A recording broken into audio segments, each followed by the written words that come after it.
Okay, Psalms, book 1. Итак, Псалмы, книга. Alright, we have David's life. Итак, Book 1. книга первая. Это жизнь Давида, можно так обобщить. In book 2, we have the reign of David moving then into the reign of Solomon. Книга вторая, мы видим, царство Давида переходит в царство Соломона. Now, book 3 concerns this divided kingdom Книга третья and охватывает период разделенного царства, the destruction of the northern kingdom by the Assyrians, разрушение северного царства Ассирии and the destruction of the southern kingdom by the Babylonians. и разрушение южного царства Вавилония. Now, book 3 begins in Psalm 73. И книга третья начинается Псалмом 72 в русском, 73 в украинском. With the Psalm of Asaph. Псалом Асафа. Now, like the sons of Korah, Подобно тому, как и сынам Корея, Asaph is described as a temple singer during the reigns of David and Solomon. Асафа описывают как храмового певца в дни Давида и Соломона. And so he's mentioned in the book of Chronicles. Он также упомянут в книге Паралипоменон. Now, 15 of these 17 psalms are attributed to Asaph and the sons of Korah. Значит, 15 из 17 псалмов приписывается Асафу и сыновьям Кореевым. There's only one attributed to David, Только один Давиду, and that's Psalm 86. 86 или 85 русский. So, when we finish book 2, David now moves into the background. Поэтому, завершив вторую книгу, по сути, Давид, он уходит на второй план. And it's David's descendants that are going to determine the future of Israel. Поэтому следующее поколение потомков, не потомков, а поколение Давида, они уже выходят на сцену. Now, Psalm 73 is also classified as a wisdom psalm. Псалом 72 его также классифицируют как псалм мудрости. Не псалмы плача, а это псалом мудрости. Just like Psalm 1. Подобно псалму первому. Now, in this case, the singer looks around the world. Поэтому в этом случае мы видим, этот певец, он смотрит на окружающий мир. And he sees the wicked prospering and the righteous are suffering. И он видит, нечестивые благоденствуют, праведники страдают. And he asks this question, does my theology still hold true? И он задается вопросом, то богословие, которое я придерживаюсь, оно истинно? His conventional theology suggests to him Его богословие, оно диктует ему, that righteousness and reward go together, and wickedness and punishment go together. следующую идею, что если ты праведен, то и награда тебе, если нечестивый, то тебе наказание. But that's not what he sees. Но это не то, что он наблюдает своими глазами. So remember our picture back here. He has this assumption. Поэтому снова вот наша картинка, у него есть вот это правильно представление, That the righteous prosper and the wicked are punished. Он видит, скажем, у него предположение. Праведник, он должен благоденствовать, а нечестивый должен терпеть наказание. But his experience is different. Но на опыте как-то так не получается. So this psalm is part of this reorientation experience. Поэтому в этом псалме он как раз описывает свой процесс переосмысления всех вот этих моментов. So if you look at Psalm 73, Поэтому, рассматривая 72-й псалом, if somebody would read verses 2 through 5. давайте прочитаем с 1 по 4. Кто-нибудь, пожалуйста. А я мало не послизнулися ноги мої, мало не посковзнулися стопи мої, бо лихим я завидував, бачивши спокій безбожний, бо не мають страждання до смерти своєї і здорове їхнє тіло. На людській роботі немає їх і разом із іншими людьми не зазнають вони вдарів. So you see here that the wicked are prospering. Поэтому видим, нечестивые благоденствуют. And they don't have these difficulties that righteous people have. И нет у них таких трудностей, с которыми встречаются праведники. And if you go ahead and read verse 8 and 9 as well, please. Пожалуйста, прочитайте стихи 8 и 9. Сміються і злосливо говорять про утиск, говорять бундючно, свої уста до неба підносять, а їхній язик по землі походжає. And so this sets up the scenario that experience tells us something seemingly different. Поэтому здесь мы видим снова же, что его опыт как бы диктует совершенно другие реалии. However, when he comes down to the end, Тем не менее, когда он обращается в конце этого псалма, he enters the temple of the Lord and he finds order out of the chaos. поэтому мы видим, что он вошел во святилище Господне, и там он уразумел тот порядок, и несмотря на тот хаос, который как бы он наблюдал. So if you'll finish the psalm up reading verse 27 and 28. Поэтому псалом завершается 27-28 стихи, прочитайте, пожалуйста.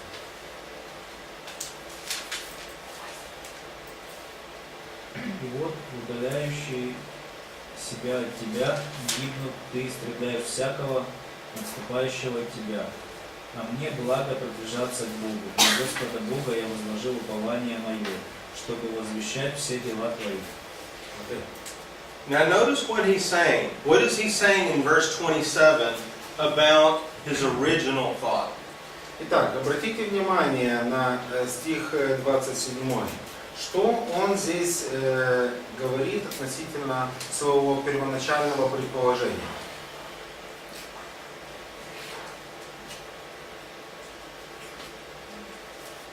Он был прав или не прав? He was right or not? He said he was wrong. Was he wrong or was he right? Был он прав или не прав? Правильно. He was right. He was right. His original assumption was right. Он был прав, что нечестивые в конце концов получат злых. And he's going to hold to that even though his experience suggests different. И он придерживается этого, несмотря на то, что непосредственно его опыт как бы диктует немножко другую идею. And during this time of the experience, what is he going to do instead? И поэтому во время своего периода, что он собирается теперь сделать? What's verse 28 say? О чем говорит нам стих 28? Наближатись до Бога. Что? Наближатись до Бога, покласти уповання. To draw near to God.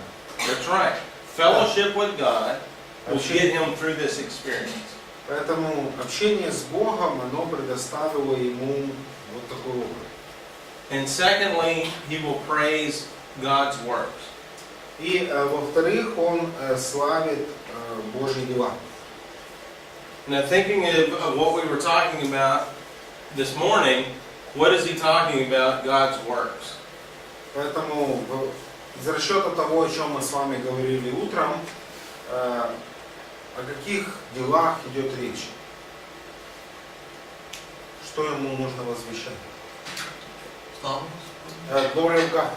The glory of God. Because in more detail, what is he saying about God's works? Но более детально, что он говорит о Божьих делах? О Божій мудрості. About God's wisdom. Yeah. Справедливість Бога. Творение. About Suffering. creation. That's right. God is the creator. Да, And Бог Творец. God is the creator, and the way He made things was the right way. И то, как Он создал и устроил все, это является правильным. And He knows the wicked will be destroyed, И Бог все определил, Он знает, что нечестивые будут уничтожены, but He also recognizes there's a delay. но Он также признает тот факт, что это нечестивые будут получать возмездие не так, как когда я хочу, когда Богу будет угодно. Есть задержка. That destruction is not immediate, Поэтому это наказание, погибель, она не происходит тут же. that destruction will come later, and I'm okay with that. И это разрушение погибели будет позже, и я, Господь, с этим согласен, смиряюсь. So you see that we've come to a turning point in the Psalms. Поэтому мы видим, что в этом псалме есть переломный момент. David's reign is over. Мы видим, что правление Давида, оно закончилось. Solomon's reign is going to end with a divided nation. Мы видим, что правление Соломона, оно приведет к тому, что народ разделится. That divided nation is constantly going to be at war with each other. И в истории мы знаем, что Северное и Южное царство постоянно воевали друг с другом. And so we've moved now from the individual voice of David to the community voice of Israel. Поэтому теперь от индивидуальных слов Давида мы теперь обращаемся к словам общества Израиля. And this community is now trying to make sense of this new situation. И это общество, оно пытается теперь определить смысл всех этих новых обстоятельств. Кто я где. So we see some questions here in this next section. Would somebody read Psalm 74, verses 1 and 2? Пожалуйста, кто-нибудь Псалом 74, первые два стиха. Прочитайте. Бог Божий отринул нас навсегда. Возгорелся гнев Твой на овец пашти Твоей. Вспомни сон Твой, который Ты стяжал издревле. Искупил, вжелал достояние Твоего. Эту гору Сион, на которой Ты вселился.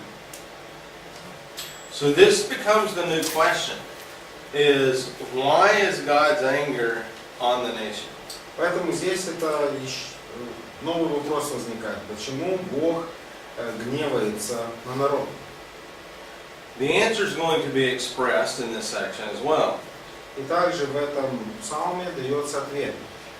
So look forward to Psalm 85. Посмотрите на 85-й псалом. В украинской у нас 84. And read verses 4 through 7. Прочитайте стихи с 4 у нас с 5, с 5 по 8. Восстанови нас, Боже, спасение нашего, и прекрати негодование Твое на нас. Неужели вечно будешь гневаться на нас? Прострешь гнев Твой из рода в род. Неужели снова не оживишь нас, чтобы народ Твой возрадовался о Тебе? Яви нам, Господи, милость Твою, и спасение Твое даруй нам. And so again, the questions, they keep piling up in these Psalms. Поэтому мы видим в этих псалмах нарастает ряд вопросов. And we come down to Psalm 88. Now this one's from Korah. Псалом 87 в русской Библии сынов Кореевых. Does anybody know anything special about Psalm 88? Кто-нибудь знает что-то особое относительно псалма 87? This one is pure lament. This is the only psalm that is just a lament. Это единственный псалом в своем роде, который представляет собой только плач. То есть обычно все начинаются с плача, и потом заканчиваются благодарением. Now tomorrow we'll get into this cycle of the Psalms. There's 5 steps generally in a psalm. Завтра мы больше поговорим о цикле существующего в псалмах. И псалмы, они содержат в себе обычно 5 шагов. And it goes from a lament all the way to the praise. И обычно там плачем начинается и заканчивается хвалой. Now this is the only psalm that is purely lament. It doesn't move any further than that. Но это псалом уникальный в этом плане, поскольку он начинается с плачем и таким и остается.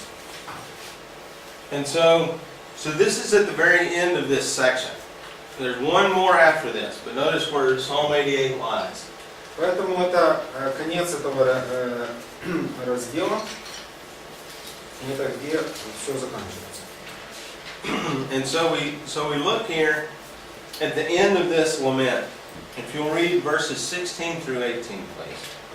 Пожалуйста, прочитайте стихи с 17 по 19. Надо мною прошла ярость Твоя, устрашения Твои сокрушили меня. Всякий день окружают меня, как вода, облегают меня все вместе. Ты удалил от меня друга и искреннего, знакомых моих не видно. So this psalm ends in a complaint, in a disaster, in darkness. Поэтому этот псалом заканчивается вот этой мольбой, жалобой, ужасами. Notice 88 is the next to the last psalm in this book. И обратите внимание, что вот этот псалом 87, он предпоследний в этом сборнике псалмов. So how does this end? Поэтому как он здесь заканчивается? It ends in Psalm 89, which is a royal psalm. Но по сути дальше мы видим 88 псалом, и он является царским псалмом. It's one of the greatest psalms praising the King of God's choosing. И это один из таких великих псалмов, которые прославляют царя, которого Бог избрал. And so if you read verse 1 there, you see that God's Hesed, He praises forever. Поэтому, посмотрев на стих 2, мы видим, что Божьи милости, еврейское слово «хесед», буду петь вечно. So this book is one of great complaint, great sadness, but it ends in hope. Поэтому эта книга, да, представляет собой, можно сказать, если смотреть общий фон этой книги, постоянную жалобу, плач к Богу, но завершается она надеждой. So in 722 BC, the Assyrians destroyed the northern kingdom. Поэтому в 722 году до Рождества Христова пришли ассирияне и уничтожили Северное царство. And that population of Israel was scattered. И этот народ, который жил на этих землях, был рассеян. In 587, the Babylonians destroyed Jerusalem.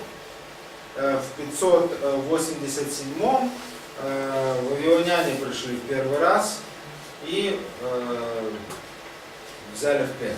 Разрушили Иерусалим. The temple was destroyed. Даже не в первый. Храм был разрушен. And the people were taken into captivity in Babylon. Город был разрушен, стены, и народ был уведен в плен. So the nations of Israel and Judah have come to an end. Поэтому народы Иудеи и Израиля, казалось бы, конец, все. The Davidic king has come to an end. Царственная линия Давида, казалось бы, все, кануло в лето. And so this book asks that question, who are we? Поэтому этот вопрос, эта книга задается вопросом, кто мы такие? What's going to happen to us? Что с нами произойдет? And who's going to help us in this new world? И кто поможет нам в этом новом мире? And so that's how book 3 ends. Это то, как книга 3 заканчивается. Now we come to book 4. Книга 4. Now book 4 recounts the struggles of these exiles in Babylon. Книга 4, она перечисляет вот эти борения, которые происходят в Вавилоне. And these captives are trying to find meaning in this world. И эти пленники, они пытаются опять же найти смысл в мире, который окружает. So we begin book 4 with Psalm 90. Поэтому книга 4 начинается с 89-го псалма, 90-го в украинско-английском. Now notice who this is from. И обратите внимание, кто ее начинает. This is a psalm of Moses. Это псалом Моисея. Now do you see a connection between Moses and the state of Israel at this point? Поэтому в некотором смысле мы можем видеть вот эту взаимосвязь между Моисеем и, я добавлю, исходом того времени, и Израилем, и состоянием, в котором он находится. With Moses, Israel was all slaves in Egypt. Моисей, Израиль был рабом в Египте. At this point in the Psalter, Israel is a slave in Babylon. А теперь на этом этапе истории книги Псалтырь Израиль находится в плену и является рабом Вавилона. So this is the only psalm that's given a reference to Moses. Это единственный псалом, который ссылается на Моисея. So let's see here. So if you look at verse 13. Поэтому, если вы посмотрите стих 13, So notice the question here. They're asking the Lord to return. обратите внимание на вопрос. Они спрашивают, задаются вопросом, когда произойдет это возвращение. And to change his mind toward his people. Когда Бог начнет думать по-другому по отношению к своему народу. Now this is very much, very similar to what Moses experienced at the golden calf. Ну, это очень похоже на тот эпизод с Моисеем, когда он имел дело с золотым тельцом. One of the Targums actually says that this is a prayer of Moses when the people sinned in the desert. Один из таргумов, комментариев в иудаизме, он говорит, что этот псалом, это по сути представляет собой молитву Моисея, когда Израиль согрешил в пустыне. So you see Israel turning to idolatry in the desert, and Moses asks for God's compassion. Поэтому, если это так, и израильтяне в таком контексте обратились к идолопоклонству в пустыне, Моисей заступается за народ и просит проявления милосердия. In the divided kingdom, Israel turned to idolatry, and they were put into captivity. В разделенном царстве мы видим, народ уклонился от идолопоклонства, и Бог увел их в плен. So now the Psalms relate to this request for compassion. Поэтому этот псалом, он имеет непосредственное отношение к этой просьбе о сострадании. Now in this book, book 4, И поэтому в этой книге, 4, Moses is referred to 7 times. мы видим ссылку на Моисея 7 раз. The concept of Moses dominates this book. Поэтому вот эта концепция понятия Моисея, оно преобладает в этой книге. So now it looks like Israel can't return to the days of King David. И теперь складывается такое впечатление, что Израиль не в состоянии вернуться к тем прежним дням, когда царь Давид царствовал. So now they're looking for a new liberator. Поэтому теперь они ожидают нового избавителя. And that new Moses is the Lord. И поэтому этот новый Моисей – это Господь. So as you look here in Psalm 93, verse 1, the Lord is the one that's going to be their king. Посмотрите, Псалом 92, verse 1. стих 1. Господь царствует, Он облечен величием, облечен Господь могуществом и припоясан. In Psalm 95, verse 3, we see the same thing stated. The Lord is the God and the great King. Значит, Псалом 94, стих, наверное, у нас будет, verse 5? Verse 3, I'm sorry. Стих 3. Ибо Господь есть Бог великий, и Царь великий над всеми богами. We see that again in Psalm 96, verse 10. 95-й Псалом, стих 10.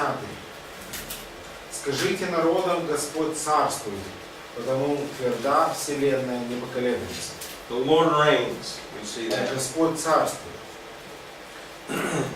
And so notice what we've done. In the Psalms, we started with David. Итак, что у нас получается? And В we Псалмах начало с Давида. The Davidic king is gone. Царство Давида, оно отошло на второй план. And now the Lord is the king. И теперь провозглашение о том, что Господь есть царь.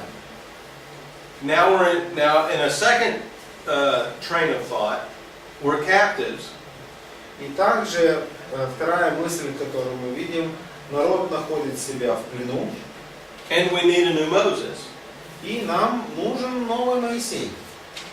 Now I want everybody to turn to Matthew 2.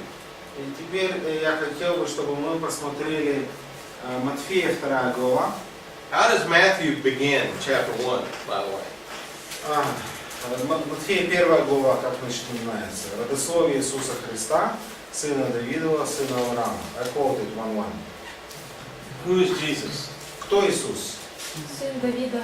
He's the son of David. He's the Davidic king. Он является, имеет право на трон Давида. Chapter 2, verse 15. 2 глава, 15 стих. Now this is a quote from Hosea, but Hosea is probably singing the Psalms. Но мы видим, что здесь есть цитаты из пророка Осии.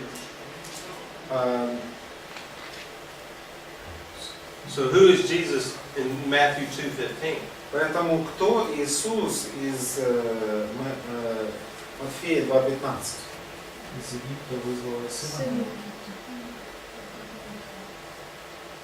He's the one from the Egypt. That's right. Who's that? А это кто? Моисей. Мoses? He's the new Moses. Он является вот этим новым Моисеем. He's Israel. He's Moses. He's the Davidic king. Он олицетворяет собой Израиль, он этот Моисей, он царь Давидов. So you see how the Psalms are leading our thoughts to these prophetic expectations. Поэтому эти псалмы оставляют читателя с мыслью о этих пророческих ожиданиях. Now remember, we're dealing with wisdom literature. Следует, конечно, помнить, что мы имеем дело с литературой мудрости. Your theology comes from the other books of the Bible. Наше богословие мы выстраиваем на основании других книг Библии. Wisdom literature is applying that truth to our situation.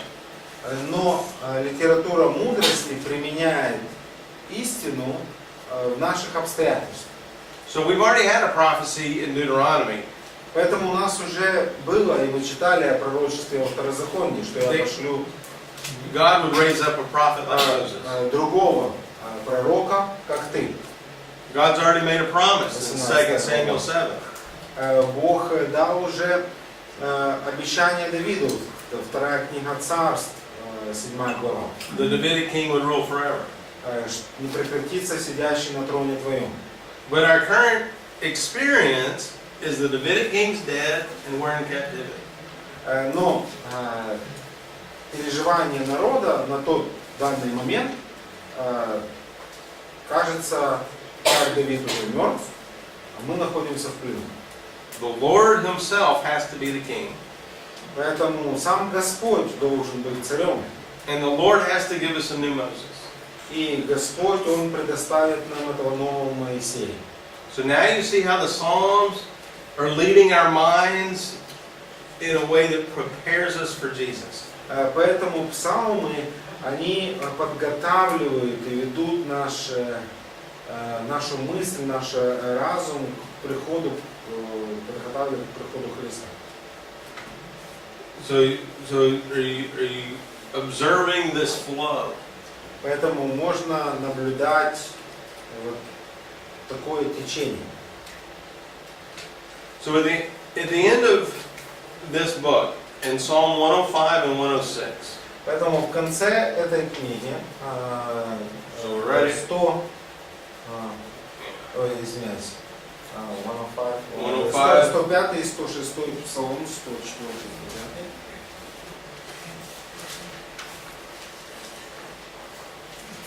So Psalm 105, Поэтому Псалом 105 в украинской Библии, в нашей 104. this reminds the community of faith, this reminds Israel how God provided for them and protected them.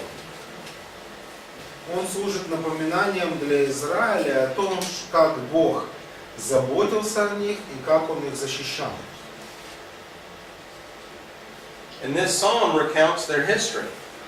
И этот псалом, он напоминает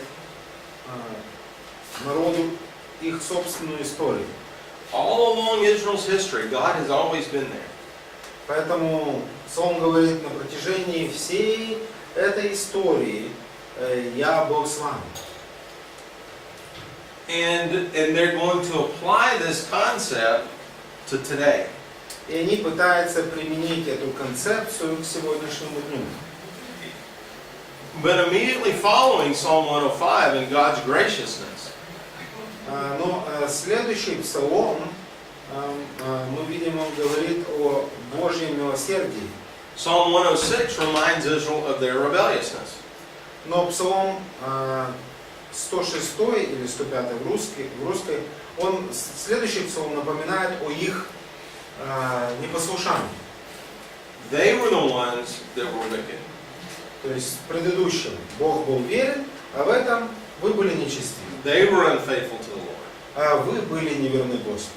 Everything goes on the people, not on God. Поэтому кто виноват? Невеста. It's the people's fault. Yeah. Поэтому это вина людей, а не Бога.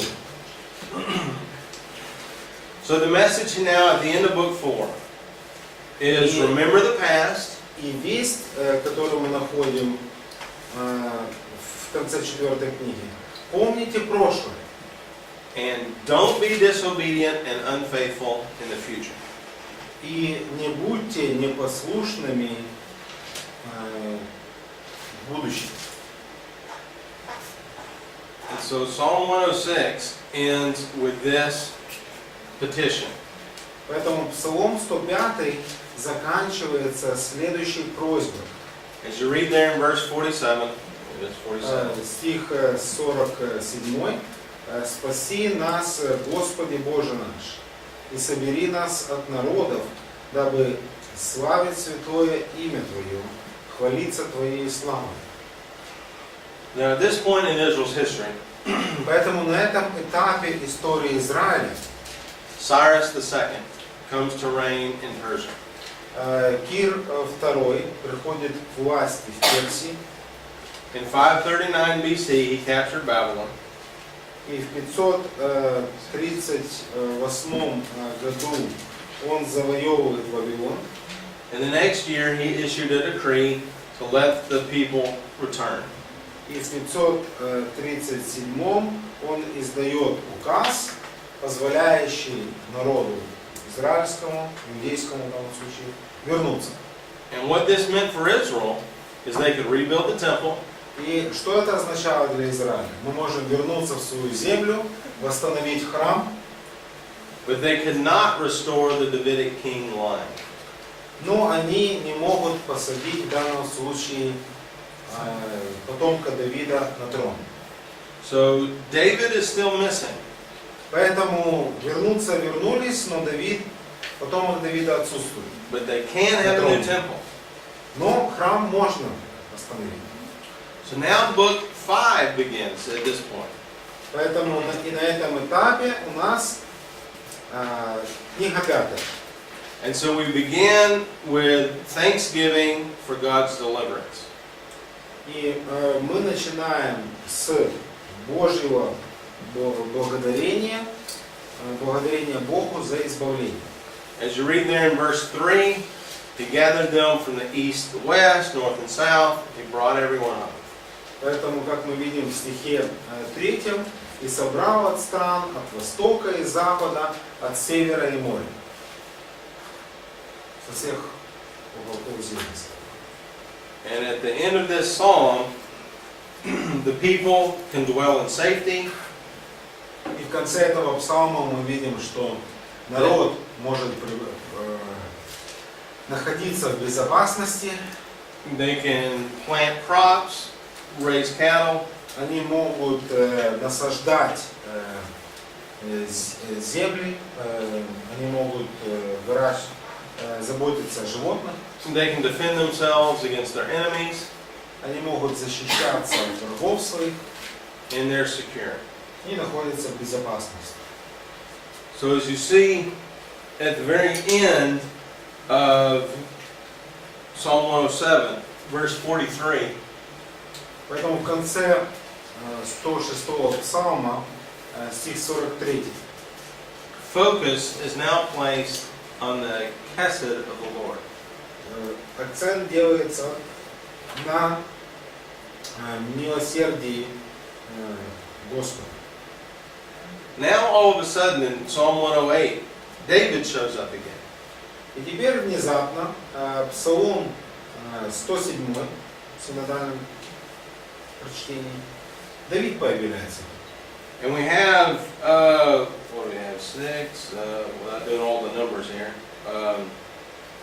We have about 13 Psalms of David in book 5. И в книге 5 у нас 13 псалмов Давида. And so, these Psalms celebrate the Davidic king. И эти псалмы, они празднуют царство Давида. Notice of all the famous Psalms, Psalm 110 is here. Самый известный из псалмов это 109 или 110 в украинской Библии. So Psalm 110 is the most quoted psalm in the New Testament. Псалом 109 это псалом, который больше всего цитируется в Новом Завете. And so these are the psalms that are sung at all of Israel's celebrations. Поэтому этот псалом из вот этой серии псалмов, которые празднуют For example, царство. Psalm 113 through 118. Например, Псалом 113, Through 18. 113, 100, получается, 12 по 117 или 118. Those psalms are sung during Passover. Эти псалмы, они использовались в поклонении Богу во время Пасхи. Psalm 119, that huge psalm, Псалом 118, громаднейший псалом, is sung during the Feast of Pentecost. он использовался во время праздника Кущей. Psalm 120 Пятидесятницы. through 134. Псалом 119 по 33. Those are sung at the Feast of Booths, or Tabernacles. извиняюсь, Псалом 118 во время Пятидесятницы и остальные вышеперечисленные псалмы – это праздник Кущей. So we see David appearing again. Поэтому мы видим, что Давид появляется снова, leading the people in thanksgiving to God. И он поощряет народ к благодарению Богу. The God that guided them through history and protected them. И Господь, Он защищает их на протяжении истории. And then it ends up in those final 5 psalms that we saw. И псалом завершается последними 5 псалмами, поощряя нас к прославлению. That sing praise to God. Которые прославляют Бога. So these psalms, in summary now, narrate the history of Israel. Поэтому мы видим, что книга Псалмов, по сути, охватывает историю Израиля. The actual history is recorded in the history books, Samuel, Kings, and even some of the prophets. Поэтому мы видим, что the actual history is in Kings and Samuel and some of the prophets. Действительно, историю, которую мы находим в повествовании, это книги царств и другие исторические книги. And these psalms associate that human emotional relationship that goes with the history. Но эти псалмы, они идут как бы параллельно, но с точки зрения проявления вот этой человеческой эмоции по отношению к истории Израиля. So book 1 and 2. Итак, книга 1 и 2. That gives you the reign of David down to Solomon at the very end. Поэтому царство Давида плюс Соломона, эти две книги охватывают. How is Israel redeemed? What? How is Israel redeemed? Эти псалмы, они функционируют, описывая, каким образом Израиль был искуплен. Who does it? Who does it? Кто совершил искупление Израиля? Избавление. God. But think of what you're saying in the Psalms. Но что мы видим в псалмах? In the 5th book. Yes, in the 5th book, who shows back up? Yes, and he's asking why. Well, that's what I want you to think through. What does Matthew tell us? Снова же, что нам Матфей говорит? Как осуществляется это избавление? Благодаря Иисуса Христа, потомка Давида. Through Jesus Christ, the descendant of David. Exactly. So this book 5 prepares us. Эта 5-я книга, она по сути готовит нас к приходу.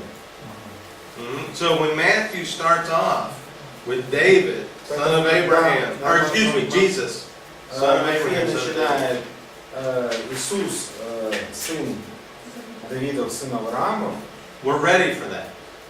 Мы уже готовы. We expect the Davidic king to redeem Israel. Мы ожидаем, что потомок Давида царь избавит Израиль. Because as Israel, we've been singing these psalms at every holiday.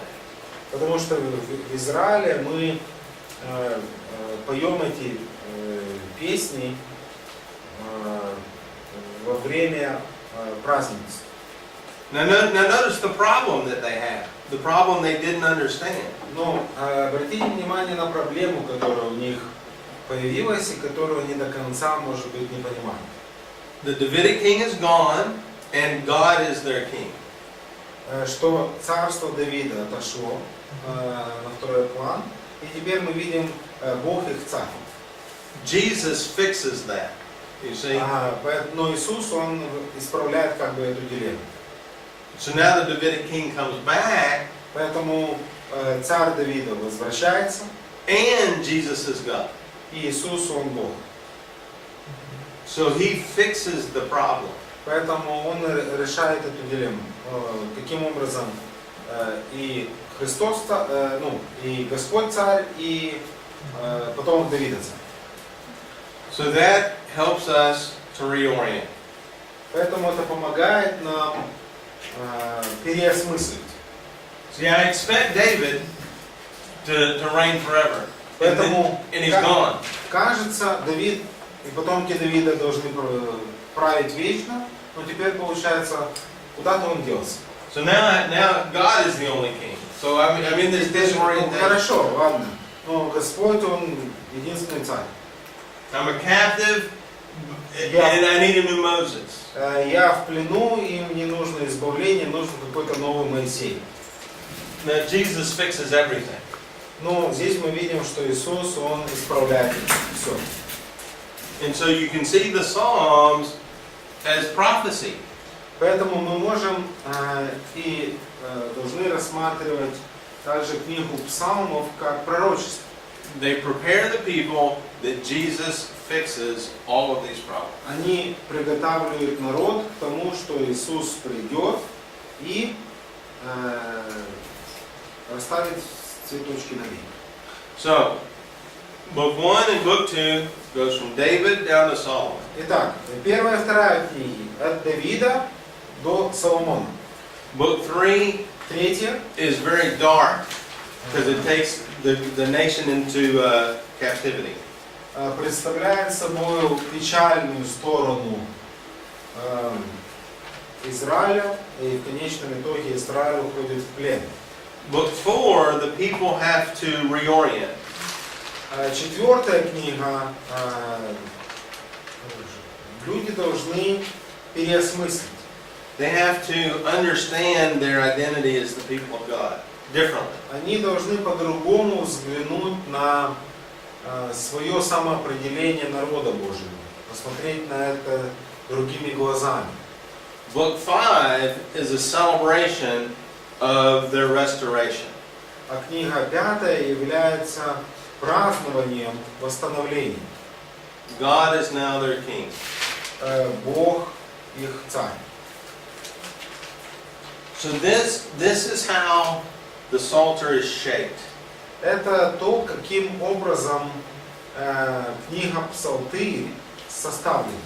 And so this songbook went with those people that came back to Israel. The people that returned from Babylon. This was their songbook. Поэтому народ, который вернулся из плена, это был их сборник песен рождения. And this book reminded them of their history. И эта книга, она напоминала им о их истории. It begins with Psalm 1, which demands personal righteousness. И начинается с псалма 1, который требует от каждого личной праведности. And it begins with Psalm 2 that demands allegiance to the Messiah. И начинается со 2 псалма, который требует повиновения Мессии.